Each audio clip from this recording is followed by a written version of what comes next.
শুভ সন্ধ্যা বন্ধুরা, চলে এসেছি। আজকে আমি কমিউনিটিতে দিয়েছিলাম যে আজকে আমি আমার লেখা একটা গল্প তোমাদের সাথে শেয়ার করব। তো আমি একদম কথা না বাড়িয়ে গল্পটায় চলে যাচ্ছি। তো মেন যে ক্যারেক্টার দুজন, তাদের নাম হচ্ছে দিগন্ত এবং মোহনা। তো এই মোহনা এবং দিগন্ত এরা প্রায় 12-14 বছর হলো এদের বিবাহিত জীবন, কিন্তু এদের সন্তান আসেনি। তো বহু বছর এদের বিভিন্ন রকম ট্রিটমেন্ট, বিভিন্ন রকমভাবে চেষ্টা এরা চালিয়েছে, কিন্তু প্রায় মানে কি বলবো, একদম ডাক্তাররা প্রায় বলেই দিয়েছিল যে সন্তান হওয়ার সম্ভাবনা মানে খুব কম। কিন্তু শেষ পর্যন্ত কিন্তু ঈশ্বরের এমনই কৃপা, মোহনা কিন্তু সন্তান ধারণ করলো এত বছর বাদে বিয়ের। তো খুব কেয়ারফুল এই সময়টা, সকলেই বলছে যে ভীষণ কেয়ারফুল থাকতে। তো এই অবস্থাতেই কিন্তু ওদের জীবনে, মানে আমাদের প্রত্যেকের জীবনে যে সময়টা এসেছিল কোভিড, সেই কোভিড এলো এবং সন্তান ধারণের যে আনন্দটা, সেটার সাথে সাথে কোভিড আসা এবং ওর হাজবেন্ড যে দিগন্তর চাকরি না থাকা, সমস্তটা যেন মনে হয় একটা জীবনের, সেই বলে না নাটক, জীবনটা হচ্ছে একটা সিনেমার মতো, আমরা খালি অ্যাক্ট করে যাচ্ছি। তো সেই রকম সন্তান ধারণের আনন্দ এবং দিগন্তর কোভিডের সময় চাকরি চলে যাওয়া এবং একটা ছোট্ট মানে একটা ভাড়া বাড়িতে ওরা থাকতো। সেই বাড়িতে ওরা দুজনেই থাকতো এবং শাশুড়ি মা থাকতেন ভাসুরের কাছে শাশুড়ি মা থাকতেন, এরা এই বাড়িটায় থাকতো। কিন্তু এই বাড়িটা কিন্তু ছোট হলে কি হবে, খুব সুন্দর বাড়ি ছিল, কিন্তু বাড়ি ভাড়া কিন্তু, কেননা দিগন্ত খুব ভালো কাজকর্ম করত এবং এই বাড়িটায় কিন্তু বাড়ি ভাড়া বেশ ভালো, যদিও ছোট, কিন্তু বাড়ি ভাড়া কিন্তু বেশ ভালো রকম ছিল। তো যেহেতু কোভিড এলো, তারপরে মোহনার ট্রিটমেন্ট সমস্ত মিলিয়ে, কেননা ওর একটু লেট প্রেগনেন্সি, তাই ভীষণ মানে কি বলবো, খুব সচেতনভাবে চলাফেরা করা, খাওয়া দাওয়ার ঠিকঠাক করা, তারপরে ওষুধপত্রের খুব দাম। তো সমস্ত কিছু মিলিয়ে ওরা ঠিক করেছিল যে এই বাড়িটা ওরা চেঞ্জ করবে, যেটা শাশুড়ি মার একদম পছন্দ ছিল না। তো কিন্তু স্ট্রাগল ফর এক্সিস্টেন্স, কী করবে, বাঁচতে তো হবে, সংসার তো চালাতে হবে ঠিক মতো। তো মাকে ওরা বোঝায়। তো শাশুড়ি মায়ের একটি কথা, দিগন্তর মা, ওনার একটি কথা যে আর কিছুদিন পর বাচ্চাটা ভূমিষ্ঠ হলে তারপর তোমরা শিফট করো, এই সময়টা শিফট করা। তখন দিগন্ত এবং মোহনা দুজনেই বললো যে এতগুলো দিন সাস্টেন করা এই আজকের এই জগতে, যেখানে ওষুধের দাম এরকম, খাওয়া দাওয়ার দাম, আর সেই সময় কোভিড অলরেডি ঢুকে গেছে, কতটা সাবধানতা, সমস্ত মিলিয়ে মিশিয়ে ওরা কিন্তু ঠিক করলো যে আমাদের এই সময়টাতেই কিন্তু বেরিয়ে পড়তে হবে, কেননা এই সময় আমরা বাড়ি ভাড়াও কম পাবো, অলরেডি খোঁজ খবর নিতে শুরু করেছে। তো মা একেবারেই মানে বারণ করছিলেন যে এই সময়টা কিন্তু, এমনিই চতুর্দিকে এরকম একটা অবস্থা, কিন্তু দিগন্ত বুঝতে পারছিল দিগন্তের পকেটের অবস্থা কিন্তু মারাত্মক, বাড়ি ভাড়া ঠিকমতো সাস্টেন করতে পারছে না। এবং সেই সময় কিন্তু কোভিডের অতটা বিভৎস হয়নি, শুরু হয়ে গেছে, কিন্তু ওই বিভৎস জিনিসটা হয়নি। তো খুব কমে, সস্তায়, মানে ওদের বাড়ি ভাড়া যেটা দেয় ওরা, তার প্রায় অর্ধেক দামে ওরা বাড়ি একটি পেয়ে গেল। এবং যে ছেলেটি, বাপি বলে যে ছেলেটি ওদের পাড়ার, সে দিগন্তের বহুদিনের পরিচিত, সে বলল, খোঁজ এনেছে যে একটি বাড়ি এরকম সস্তায় দেওয়া হচ্ছে।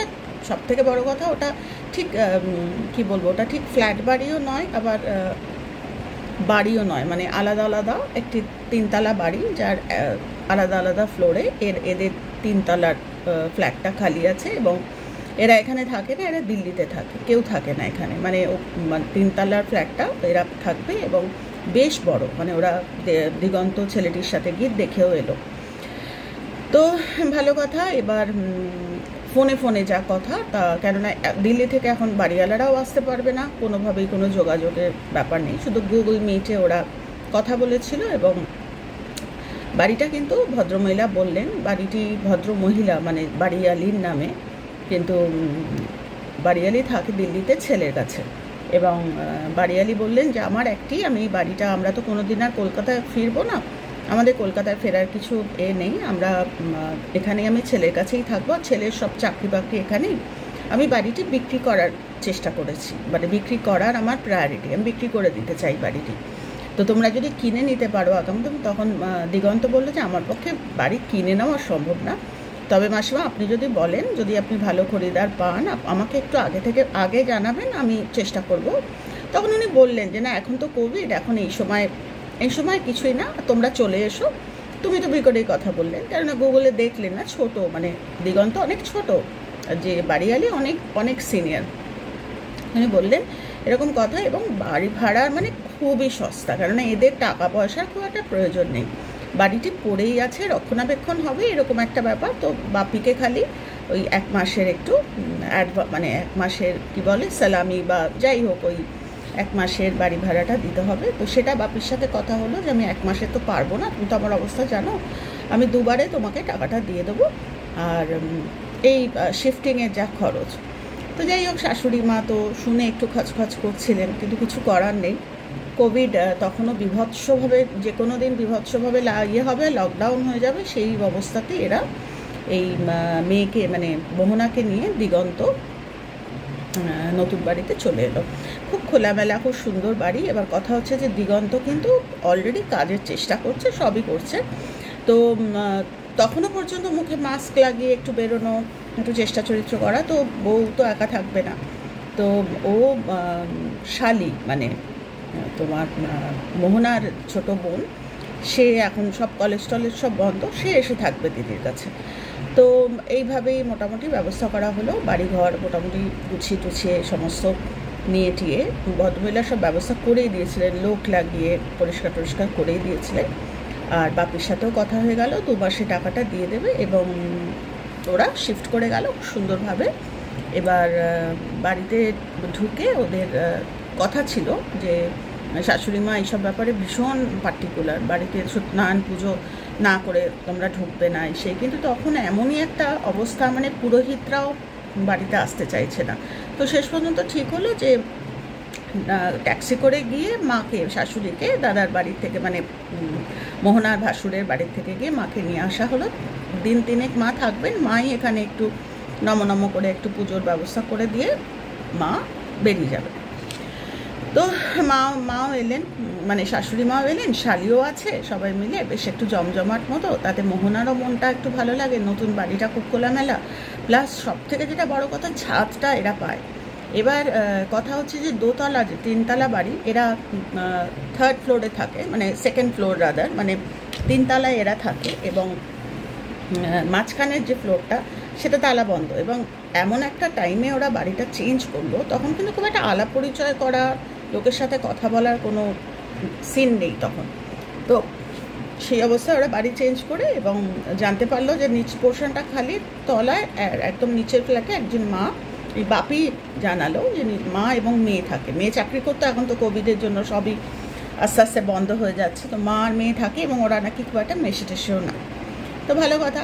মোহনার সব থেকে ইন্টারেস্টিং যে পার্ট, সেটা হচ্ছে ছাদ, কথায় কথায় ছাদে চলে যাওয়া। তো বারবার ওকে শাশুড়ি মা ভীষণ পার্টিকুলার, যে এই সময় এত বছর বাদে লেট প্রেগনেন্সি, খুব সাবধান, খুবই খুশি খুবই। তো শাশুড়ি মা যে কদিন ছিল, ওরা কিন্তু আমিষ বাসন কোসন খোলাই হয়নি, মানে ওই যে আনপ্যাক করবে সে সমস্ত, মোটামুটি খুব বেশি জিনিসপত্র ওদের নেই, দুজনের সংসার, কিন্তু তার মধ্যেও যা আছে, শাশুড়ি মা যে কদিন বিধবা মানুষ এবং বহু পুরনো দিনের খুব পার্টিকুলার মানুষ উনি। তো পুজোর বাসন কোসন সবই নামানো হয়েছে, সবই, যেটা নামানো হয়নি আমিষ বাসন কোসন নামানো হয়নি, সমস্ত নিরামিষ বাসন কোসন এই কদিন শাশুড়ি মা ছিলেন, সবই খাওয়া হয়েছে, অনলাইনে আনিয়ে টানিয়ে, ফল টল দুধ টুধ সবই খাওয়া হয়েছে। যেটা খাওয়া হয়নি, যেহেতু মা খাবে না, সেই কদিন ওরাও খাবে না, মানে মাছ মাংস কিছু আনা হয়নি। তো যাই হোক, বেশ কটা দিন, মানে 2-3 দিন মা ছিলেন। তো তারপরে কিন্তু শোনা গেল, অ্যানাউন্স হয়ে গেল যে এরম সময় লকডাউন হয়ে যাচ্ছে। তো ভাসুর এলেন, এদের সাথে দেখাও হলো, এবং আবার কবে দেখা হবে কোনো ঠিক নেই, লকডাউন হয়ে যাচ্ছে। মাকে নিয়েও গেল, এদের সাথে দেখা টাকা হয়ে ওরা চলে গেল মানে শাশুড়ি মা ভাসুরের সাথে। মনটা এদিকেই পড়ে আছে, কিন্তু উপায় নেই, ওখানে যেতে হবে, ওখানে ওষুধপত্র সব ভাসুরের কাছে এত বছর আছে। তো চলে গেলেন উনি। ঠিক হলো যে আবার একটু পরিস্থিতি ঠিক হলে, কেননা বাচ্চা আসবে না, সবারই একটা চিন্তা কীভাবে কী হবে। তো তাই বলে পৃথিবীতে মানুষ আসা তো বন্ধ হয়নি, তো মানুষের চলে যাওয়াও সে সময় আমরা জানি, মানুষের আশাও বন্ধ হয়নি, প্রাকৃতিক নিয়মে সবই চলেছে, কিন্তু রেস্ট্রিক্টেড হয়ে গেছিলো মানব জীবন। তো যাই হোক, উনি রওনা দিলেন এবং তারপর সেদিনটা ছিল শুক্রবার। তো কলেজ টলেজ একেবারে পাকাপোক্তভাবে সব বন্ধ, অনলাইনে যা ক্লাস টাস হওয়ার হচ্ছে। এবার তাল তুললো হচ্ছে এই মোহনা বললো অনেক দিন মা ছিলেন, অনেক দিন মাছ মাংস খাওয়া হয় না, একটু পাঁঠার মাংস খেতে। আর এই সময় বাচ্চা ক্যারি করছে না, তো দিগন্ত সেটা মানা করতে পারলো না, বললো ঠিক আছে কালকে শনিবার আছে, কালকে চলো। তখন ঠিকা কাজের লোকও কেউ নেই, এরা মিলেই সব করে, বাসন কোসন খোলা হবে, মানে আমিষ বাসন কোসন, নিরামিষ বাসন ঢুকে যাবে। তো ভালো কথা, নিরামিষ বাসন ঢুকিয়ে পরের দিন আমিষ বাসন কিন্তু নামানো হলো। আর আমি না একটা জায়গা একটু বলতে, নিজেরই লেখা, এই দেখো, আমি যেহেতু নাম ভুলে যাই সেহেতু এই দেখো শেষ পার্টটা কিন্তু লিখিনি এখনও, শেষ পার্টটা মাথার মধ্যে আমার চলছে যে কিভাবে আমি এন্ড করব, কি ঘটনা আমি হব। তোমাদের ওপরও ছাড়লাম, তোমাদের যদি কিছু মনে হয় তোমরা বলতে পারো। আমি একটা জিনিস একটু গন্ডগোল করে ফেলেছি, মানে ভালো রকম গন্ডগোল করে ফেলেছি, যে বাচ্চাটা কিন্তু ওরা আসার আগে কিন্তু মানে আমরা বিরাট একটা ভুল করেছি, সেটা হচ্ছে যে বাচ্চাটা কিন্তু মানে নিয়ে এসছে এই বাড়িতে, বাচ্চা ক্যারি করছিল না, বাচ্চা হয়েছিল, মানে বাচ্চা 1 মাসের বা 1.5 মাসের এরকম টাইমে ওরা চট বাড়ি চেঞ্জ করেছে। সেইটাই শাশুড়ি মার বারণ ছিল, যে এতটুকু সময়, উনি আগেকার দিনের মানুষ, এই হাওয়া লাগে এই লাগে, তোমরা এই সময় বাড়ি চেঞ্জ করছো। আমি একদম গন্ডগোল লিখছিলাম যখন, তখন আমার মধ্যে দুবিধা ছিল যে আমি লেট প্রেগনেন্সি ওইটা করব নাকি বাচ্চাটা, মানে লেখিকার হাতে সব না, ওইটাই আমি তোমাদের বলে ফেলেছি। না, বাচ্চাটা কিন্তু পুরনো বাড়িতেই বাচ্চা এসছে, বাচ্চা ভূমিষ্ঠ হয়েছে, এবং মাসখানেক মাস 1.5 যখন, তখন কোভিডের এরকম মারাত্মক। এবারে আমি বাকিটা কন্টিনিউ করছি। বাচ্চা কোলে তখন, মানে বাচ্চা নিয়েই ওরা এসছে। তো যাই হোক, গৃহপ্রবেশে পুজো টুজো মাসিমা করে, তো মানে শাশুড়ি মা করে চলে গেলেন, এবং ঠিক তাই যেখান থেকে ছিল সেখানে আবার ফিরে এলাম। শনিবার দিনটা ওরা ঠিক করলো যে সব বাসন কোসন, আমিষ বাসন কোসন নামানো হবে, এবং নিরামিষ বাসন কোসন সব ঢুকে গেল। দিয়ে এবার ভালো কথা, আর এই যে মোহনা, এখনকার দিনের মানুষ যেহেতু বাচ্চা কাচ্চা অনেক দেরিতে হওয়ার একটা ব্যাপার হয়েছিল, সেহেতু একটু পুজো কাচ্চা যা হয়, আমরা বিপদে পড়লে বেশিরভাগই ভগবানকে ডাকি না, তো ওই কিন্তু খুব একটা পুজো আচ্চার ব্যাপারে নেই, মানে খুব একটা নেই, মানে নেই পুজো আচ্চার দিনের ধূপকাঠি দেওয়া বা এইসবও নয়। কিন্তু যেহেতু মানে শাশুড়ি মার একেবারে সেই ডান্ডা হাতে নিয়ে যে তোমাকে পুজো করতেই হবে বাড়িতে, পুজো আচ্ছা না হলে সে বাড়িতে কোনোদিনও কৃপা আসে না, এরকমভাবে মায়ের মতো করে শাশুড়ি মায় কিন্তু ধরিয়েছিলেন পুজো। কিন্তু ইদানিং বাচ্চা হয়ে যাওয়ার পর যা হয়, মানুষের প্রার্থনা পূর্ণ হয়ে গেছে, আর আবার আগের মতো সবই এসছে, কারণ শাশুড়ি এসছিলেন, নতুন বাড়িতে ঠাকুরও এসছে, সবই এসছে, কিন্তু আবার যখন নিরামিষ বাসন উঠে যাচ্ছে, তখন কিন্তু ঠাকুরের বাসনও উঠে গেল। তো চন্দন কাঠের সেই ঘষে চন্দনের টিপ মায়ের চরণে, ঈশ্বরের চরণে দেওয়া, বা এই যে রোজকার যে পুজো, একটু ফুল দেওয়া, বা এখন যদিও কোভিড, কিন্তু তা সত্ত্বেও করেছে, তো আমরা তো করেছি পুজো, কিন্তু মোহনার কিন্তু ওদিকে খুব একটা নজর নেই। সেই সময়টা ও টিভি দেখবে, গান শুনবে, একটু ঘর গোছাবে, এইসবে কিন্তু ও ব্যস্ত।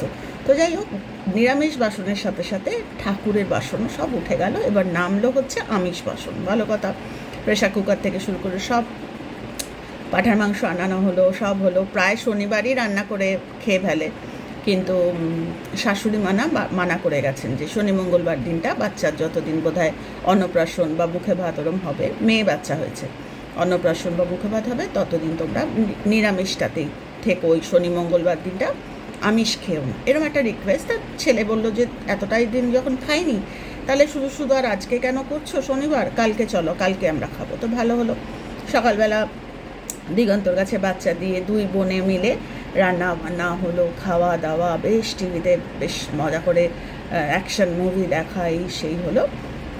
দিনটা সুন্দর করে কেটে গেল। তো রাত্রিবেলা সব ঘুমু। এবার শালি আছে, তো দিগন্ত বাইরের ঘরে শোয়। আর এই বাড়িটা কিন্তু বেশ বড়, আগের বাড়ির মতো না, এটা বেশ বড়।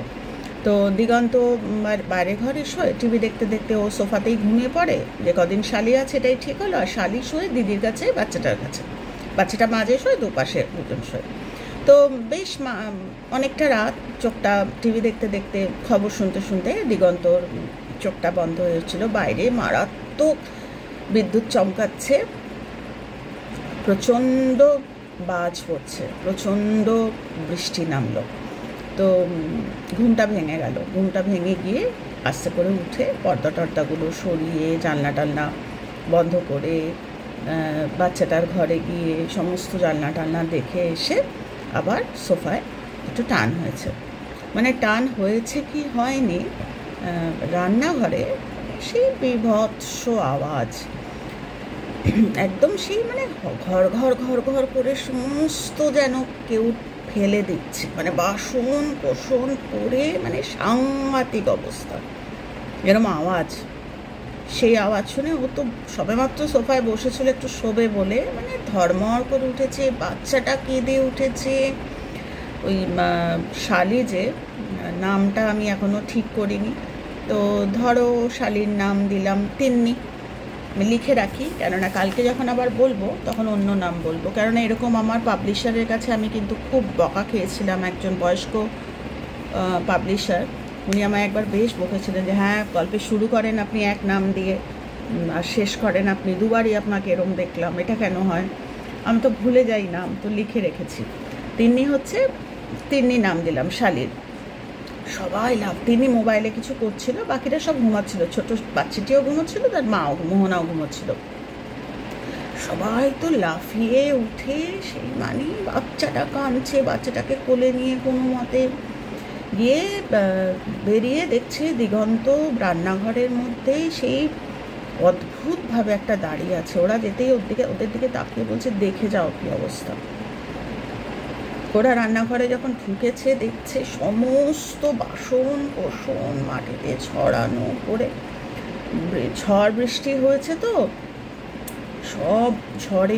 তখন বলছে যে ঝড়ে প্রেশার কুকার, এতটাই হাওয়া যে প্রেশার, হ্যাঁ ওর মানে এসছে, মানে দিগন্ত বন্ধ করে যাওয়ার আগে ঝোড়ো হাওয়া এবং পাতা টাতা পড়া এসছে, ঝড় হয়েছে, কিন্তু এতটাই ঝড় যে প্রেশার কুকারটা পর্যন্ত মাটিতে পড়ে আছে। মানে প্রেশার কুকারের ভেন্টটা খুঁজে পাচ্ছে না, মানে ওপরের যে যেটা লাগানো হয়, যেটাতে সিটি বাজে, ওই ভেন্ট কোথায় চলে, এতটাই জোরে পড়েছে, সব উঠান এদিক ওদিক। তো যাই হোক, দিগন্ত বললো তোমরা শুতে যাও, আমি ওপর করছি, এখন আর এতটা রাত, এখন আর ঘড়ির দিকে তাকিয়ে দেখলো প্রায় রাত্রি 1:45 বাজে।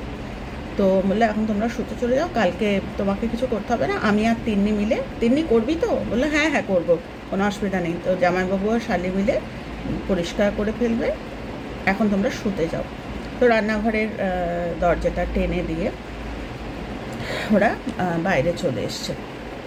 কিন্তু ইন দ্য মিন টাইম বাচ্চাটার না কান্নাটা কিছুতেই থামছে না। বাচ্চাটাকে সমানে তিন্নি একবার চেষ্টা করছে, ঘুমাচ্ছেও না, কেঁদে চলেছে সে, মানে বহুক্ষণ, মানে 1:45-2টোর সময় এই জিনিস হয়েছিল, প্রায় ঘন্টাখানেক হয়ে গেল। একটা ছোট শিশু, সে মার গান শুনে এই করে কিছুতেই সে ঘুমোয় না, ড্যাব ড্যাব চোখ করে তাকিয়ে আছে। যাই হোক, সে অনেক কষ্ট করে তাকে ঘুমটুম পাড়ানো হলো, এরাও শুলো। তো পরদিন ভোরবেলা মা, মানে মোহনা এদিক ওদিক করে বাচ্চাটার গায়ে হাত দিতে দেখছে বাচ্চাটার গায়ে ধুম জ্বর, লাফ দিয়ে উঠেছে, এতটা জ্বর, এদিকে এখন চতুর্দিকে এই অবস্থা, ডাক্তার পাওয়া যাবে না। স্বাভাবিকভাবে ওই সময় মাথাতে ওইটাই এসছে, তো লাফ দিয়ে উঠেছে, কি হবে। তো ডেকেছে দিগন্তকে, বাচ্চাটার গায়ে হাত দিয়ে দেখছে। যাই হোক, মা ভাসুরকে ফোন করলো। তখন ভাসুর, ওদের এক কমন ফ্রেন্ড আছে, মানে ভাসুরেরই বন্ধু, কিন্তু ছোট ভাই দিগন্ত দাদা দাদা বলে, বন্ধুর মতোই। বলে আর একটু সকাল হোক, ওকে ফোন কর, ও মানে অনলাইনে যা কিছু করতে হবে না ওই সময়, তো দেবাশিসকে ফোন কর, দেবাশিসকে বল এরকম। তো তখন শাশুড়ি মা পিছন থেকে চিৎকার, বারবার বলেছিলাম এই সময় চেঞ্জ করতে না। তখন বাসুর থামালো যে বারবার। ও আরেকটা কথা, এই ভাসুর আনম্যারিড, এই ভাসুর বিয়ে থা করেনি। ভাসু বলছে, মা তুমি এক কথা বারবার বলছো কেন, যেটা ওরা চেঞ্জ করে, তুমি তো জানো তোমার ছেলের পকেটের এখন কী অবস্থা, ওদের তো সামলাতে হবে, বাচ্চা হয়ে গেছে, প্লাস মোহনার ওষুধ চলছে, বাচ্চাটার ওষুধপত্র, খাওয়া দাওয়া সমস্ত। তো যাই হোক, এবার ওই তো বাচ্চাটার খুব জ্বর। তা একটু বেলা হতে 9টা সাড়ে 9টা বাজতে ফোন করে দেবাশিস ভদ্রলোক ডাক্তার, ওনাকে বলাতে উনি ওষুধপত্র সমস্ত বলে টলে দিলেন, এবং ওষুধ খেয়েও বাচ্চাটার জ্বর কিন্তু নাম ছিল না। তো যাই হোক, বেশ মাথায় পট্টি টটি দিয়ে ওষুধপত্র খাইয়ে টাইয়ে বেশ বেলা যখন, তখন জ্বরটা নেমেছে। জ্বরটা নেমেওছে, বাচ্চাটা একটু স্বাভাবিক হয়েছে, এবং বাচ্চাটা একটু হাসছে টাসছে। বাড়ির এতদিন পরে যে কোনো বাচ্চাদের কিছু হলে বাড়ির অবস্থা আমরা প্রত্যেকেই বুঝতে পারি না, বাড়ির অবস্থা টালমাটাল হয়ে যায়। তো সকালবেলা উঠে যেটা ওরা করলো, সেটা খাওয়া, বাসন কোসন যেটা রাত্রিবেলা পড়েছিল সেই সমস্ত গোছালো। আর সকালবেলা উঠেও মনটা একটু খুচুর করছে ওদের, যে এইরকম একটা হলো। তো যাই হোক, বাচ্চাটা একটু ভালো আছে। বাচ্চাটাকে ওষুধপত্র খাইয়ে মোহনার বোন মিলে বাসন কোসন, ওরা জামাইবাবু আর শালি মিলে সব গুছিয়ে ফেলেছিল। বাকি সমস্ত জানলা দরজা খুলে হালকা হাতে ঘরটর মুছে, কেননা গতকাল ওরকম ঝড় বৃষ্টি হয়েছে, একটু পা দিয়ে একটু মুছে একটু পরিষ্কার টরিষ্কার করে ওরা স্নান টান সেরে একটু সিদ্ধ বাচ্চাটার খাওয়ার ব্যবস্থা করলো। যা গরম টরম জল ফোটানো, বোতল ফোটানো সেসব করলো, করে বললো চ আমরা একটুখানি ছাদে যাই। তো তখন দিগন্ত বললো যে না, এখন ছাদে যাবে না, ছাদ পেয়েছো বলে কি সারাক্ষণ ছাদে যেতে হবে, এখন ছাদে রোদ, এখন ছাদে যাবে না।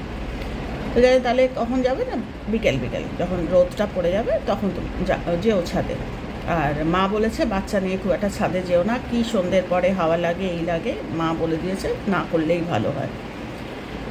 মোহনার খুব একটা কথা শোনার কিন্তু টেন্ডেন্সি নেই, মানে আমাদের সময় যেরকম আমরা যাওয়া বলতে একদম ওরকম নয়, খুব একটা কথা শোনার একটা ব্যাপার নেই। তো যাই হোক, সারাদিন কেটে গেল। দুপুরবেলা ওরা একটু ঘুমিয়ে বিকালবেলা বাচ্চাটা তখন জ্বরটা নেই, বাচ্চাটা বেশ হাসি খুশি সুন্দর।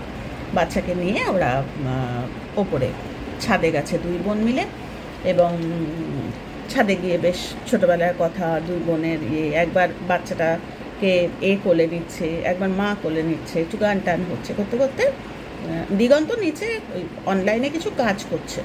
ইনিমিনটাই নিচ থেকে কিছু কাজ করতে তিন্নির নাম করে দিগন্ত ডেকেছে। তো জোরে ডেকেছে, তখন ডাকতে, তখন মোহনা বলছে দেখ তো জামাইবাবু কী বলছে।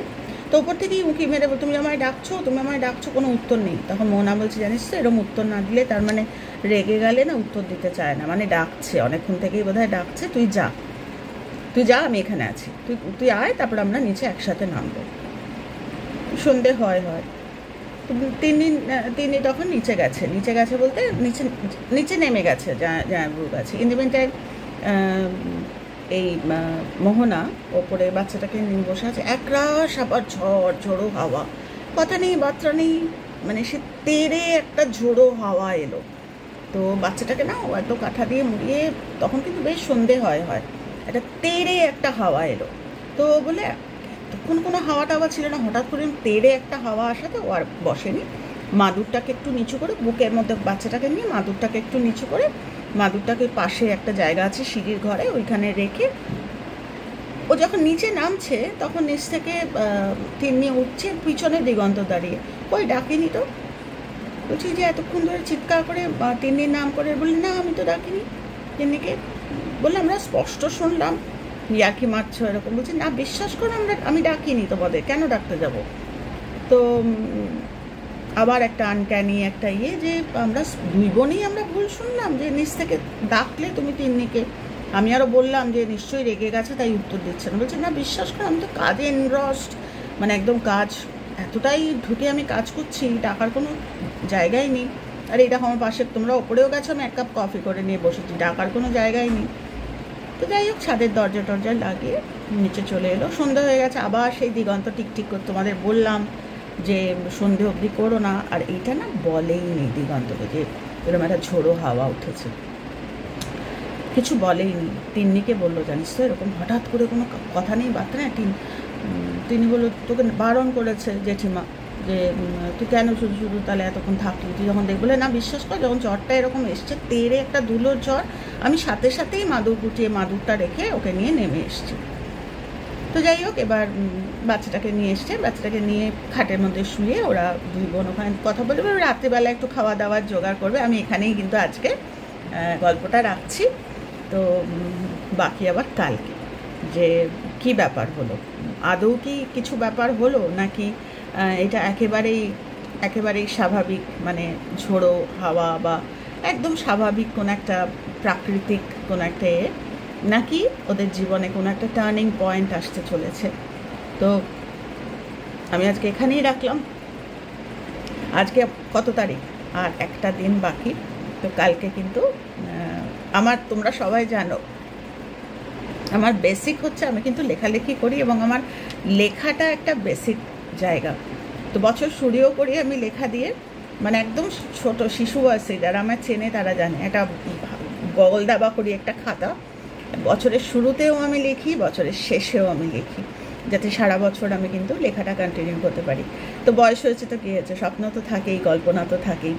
তো তার জন্যই আজকে আমি শুরু করলাম, কারণ আমি জানি আমি একদিনে কমপ্লিট করতে পারবো না। এবং তোমাদের আমি দেখাচ্ছি যে এইখানে আমি কপাতা লিখেছি, এই দেখো কপাতা লিখেছি, দেখা যাচ্ছে কিনা জানি না, 3-4 পাতা আমি লিখেছি, শেষ করিনি। শেষটা আজকে আমি রাত্রিবেলা চিন্তা করব যে হাউ টু মানে কি বলবো, শেষটা আমি কিভাবে করব।